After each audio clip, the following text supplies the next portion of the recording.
দরবারে গিয়ে বুখারী শরীফের মধ্যে সালামের কথা নাই, কিন্তু তিরমিজি শরীফের মধ্যে আছে আমি সরাসরি আমার নবীজির দরবারে গিয়ে আমরা যেভাবে একজন মুসলমানের সাথে দেখা হলে আগে সালাম দিই, আগে কি দিই? এই সাহাবী বলেন আমি আমার নবীকে বললাম আসসালামু আলাইকা ইয়া রাসূলুল্লাহ। একটু জোরে বলুন না সুবহানাল্লাহ, আর একটু জোরে বলুন না সুবহানাল্লাহ। সাহাবী আমার নবীকে সালাম দেওয়ার পরে বললেন কুনতু সাল্লি ফিল মসজিদ, ও নবী আমি নামাজের মধ্যে ছিলাম, ফাদাআনি, ওই সময় আপনি আমাকে ডাকলেন, ফালাম উজিবুহু, আমি আপনার ডাকে নামাজের কারণে জবাব দিই নাই, নামাজে জবাব দেওয়া জায়েজ নাই, আপনার ডাকে আমি সাড়া দিই নাই। আল্লাহর নবী রাগান্বিত হয়ে বললেন আলাম ইয়াকুলিল্লাহ ইস্তাজিবু লিল্লাহি ওয়ালির রাসূল। চিৎকার দিয়ে বলুন আল্লাহু আকবার, আর একটু বড় করে বলুন আল্লাহু আকবার।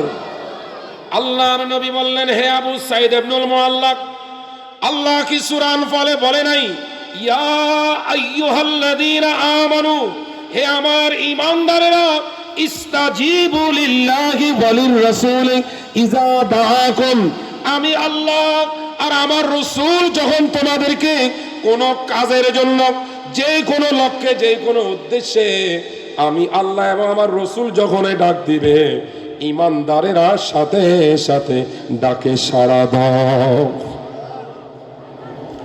আল্লাহ ডাকলে, রবি ডাকলে কি দিতে হবে? সাড়া। আদেশকার। এবার আপনাদের কাছ থেকে জানতে চাই আল্লাহ কি আমাদেরকে ডাকবে? কথা বলেন, কোন বান্দাকে সরাসরি আসি ডাকছে? কথা কন না কেন? ডাকবে।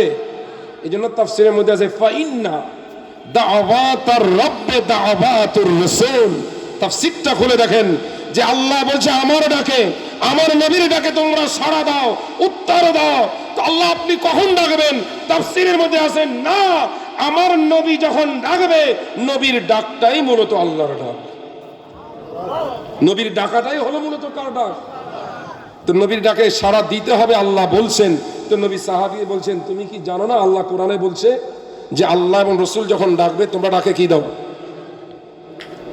তো তুমি আমার ডাকে কেন সাড়া দাও নাই?